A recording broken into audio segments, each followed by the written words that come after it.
বাড়িতে শঙ্খ থাকলে ভুলেও করবেন না এই কয়েকটা কাজ। বেশিরভাগ বাঙালি বাড়িতেই না জেনে বুঝে এই ভুল কাজগুলো করে থাকে। সাবধান, ভগবান বিষ্ণুর অভিশাপে ছারখার হয়ে যাবে জীবন। ক্রোধান্বিত হবেন দেবাদিদেব মহাদেব এবং মা লক্ষ্মী। জানেন বাড়িতে শঙ্খ রাখলে কোন কোন কাজগুলি ভুলেও করা উচিত নয়? হিন্দু ধর্ম এবং সংস্কৃতির একটা অবিচ্ছেদ্য অঙ্গ হলো শঙ্খ।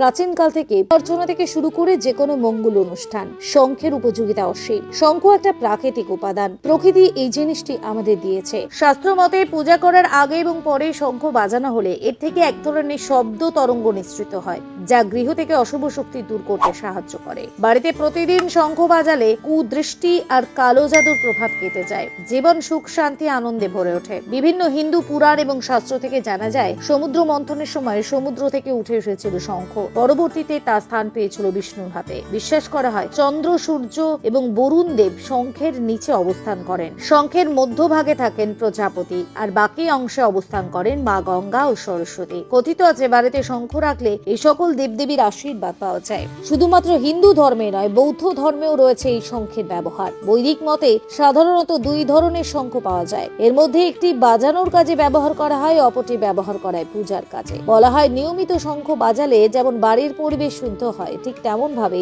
যিনি বাজাচ্ছেন তার হার্টের অসুখ সারতে পারে। তবে বাড়িতে শঙ্খ রাখলে কিছু নিয়ম মেনে চলা উচিত। এই নিয়মগুলি না মানলে শঙ্খের শুভ প্রভাবের পরিবর্তে অশুভ প্রভাব পড়তে পারে সংসারে।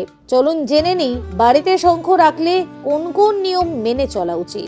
এটা বিশ্বাস করা হয় শঙ্খ থেকে ভগবান বিষ্ণুকে জল নিবেদন করা শুভ। ভগবান শিব এবং সূর্যকে ভুলেও শঙ্খ থেকে জল নিবেদন করবেন না। 2, শঙ্খে ফু দেওয়ার আগে গঙ্গা জল দিয়ে ধুয়ে নিন। 3, পুজোর শঙ্খতে সবসময় জল ভরে রাখুন। নিয়মিত পুজোর পর সে জল ঘরে ছিটিয়ে দিন, ফলে ইতিবাচক শক্তি থাকে, সুখ সমৃদ্ধি বজায় থাকে। 4, আপনার ব্যবহার করে শঙ্খ কাউকে ব্যবহার করার জন্য দেবেন না। অন্য কারো শঙ্খ এনে আপনার ঘরে ব্যবহার করবেন না। 5, বাড়িতে সর্বদাই 2টি শঙ্খ রাখুন। হিন্দু ধর্ম এবং শাস্ত্র অনুযায়ী বাড়ির ঠাকুর ঘরে শঙ্খ রাখা অত্যন্ত শুভ বলে মনে করা হয়। বাস্তুশাস্ত্রের বিষয়টি বিশেষভাবে গুরুত্বপূর্ণ, তাই ঠাকুর ঘরে সর্বদাই একসঙ্গে 2টি শঙ্খ রাখার চেষ্টা করুন। সাধারণত যে শঙ্খ বাজানোর কাজে ব্যবহার করা হয় তাকে বলে বামাবর্তী শঙ্খ। যে শঙ্খ ঠাকুরের সিংহাসনে রাখা হয় তাকে বলা হয় দক্ষিণাবর্তী শঙ্খ।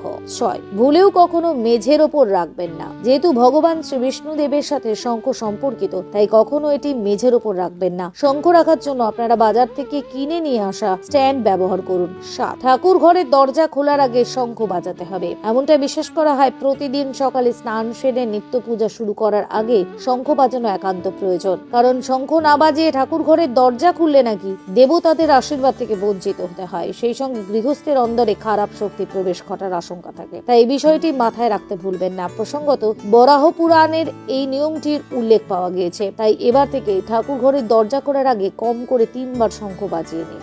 8, ভুলেও শিব পুজোর ব্যবহার করবেন না শঙ্খ।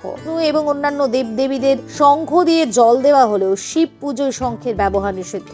শঙ্খচূড়কে বধ করেছিলেন বলে শিবের পুজোয় শঙ্খ ব্যবহার তো নয়, এমনকি শিবকে শঙ্খ দিয়ে জলও দেওয়া যায় না। 9, শঙ্খের মুখ সর্বদা দেবতার দিকে রাখুন। শঙ্খের মুখ দেবতাদের দিকে রাখলে তবেই বাড়িতে পজিটিভ শক্তির বিকাশ ঘটে। শঙ্খের যে অংশটি সুচালো হয়ে থাকে সেটিকে শঙ্খের মুখ বলা হয়। এই দিকটিকে অবশ্যই ঠাকুর ঘরে থাকা সিংহাসনের দিকে ঘুরিয়ে রাখুন। 10, বাজানোর শঙ্খ আর পুজোর শঙ্খ আলাদা রাখুন। একটি শঙ্খ বাজানো হয় আর একটি শঙ্খ ঠাকুরের জল দেওয়ার কাজে ব্যবহার করা হয়। যে শঙ্খ বাজানো হয় সেই শঙ্খ দিয়ে জল দেওয়া উচিত নয়, কারণ আমরা যখন শঙ্খ মুখ দিয়ে বাজাই তখন তা মুখের সংস্পর্শে শুদ্ধ থাকে না।